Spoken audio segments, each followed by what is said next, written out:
Tein ostovirheen aina, aivan tähän asti. Ja se on tarkoittanut, että mulla on ehkä 100 paria housuja roikkumassa kaapissa, joita en voi käyttää tai joita olen käyttänyt vain muutaman kerran. Ja ne housut, jotka olen ostanut, ovat istuneet väärin vyötäröltä, väärin lantiolta, väärin takapuolen kohdalta. Ja kuka nyt ei haluaisi hyvännäköistä peppua? Mutta minulla ei ole sitä, koska ne roikkuvat aina juuri siitä kohdasta. Se, mitä olemme tehneet rakenteellisesti, on se, että housun tasapaino on tässä erilainen, koska täytyy ottaa huomioon, että vartalotyypillä on enemmän vatsaa, litteä takapuoli ja hyvin hoikat reidet. Joten meidän piti yksinkertaisesti poistaa leveyttä lantiolta ja lisätä ylimääräistä leveyttä vatsan kohdalle sen sijaan, että olisimme suunnitelleet standardin vartalotyypin mukaan.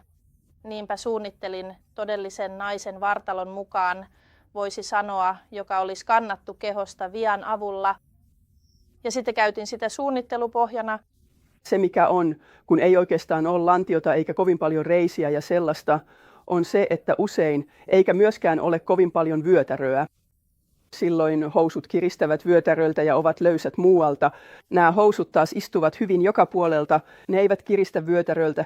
Itse asiassa vyötäröllä on vähän ylimääräistä tilaa, mihin en ole myöskään tottunut. Ja ne istuvat nätisti lantiolta ilman pullotusta, enkä saa niissä ratsastushousureisiä, kuten usein saan muissa housuissa. Ja ne istuvat nätisti myös takaa, joten näyttää siltä, että minulla on vähän takapuolta. Sitä ei ole ollut muissa housuissa, koska niissä tämä kohta on ollut aivan liian iso. Ja sitten ne ovat sopivan pituiset ja malliset ja kaikkea. Näitä housuja voin käyttää sekä rentoon oleiluun, niissä on joustoa ja ne tuntuvat kuin verkkarit. Mutta ne sopivat myös siisteiksi housuiksi esimerkiksi jakun kanssa tai johonkin muuhun.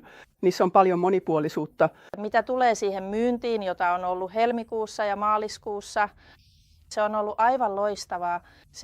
Se alkoi melkein suoraan 10. sijalta ja nyt se on itse asiassa 5 parhaan joukossa. Joten tarve on todellakin olemassa ja voi sanoa, että kun seisoo tämän housun kanssa, ei tarvitse selittää paljoakaan, koska todella monet liikkeistämme ovat tavanneet tämän asiakkaan, joka valittaa, että housut kiristävät vatsasta ja että takapuolen alle jää yksinkertaisesti liikaa kangasta.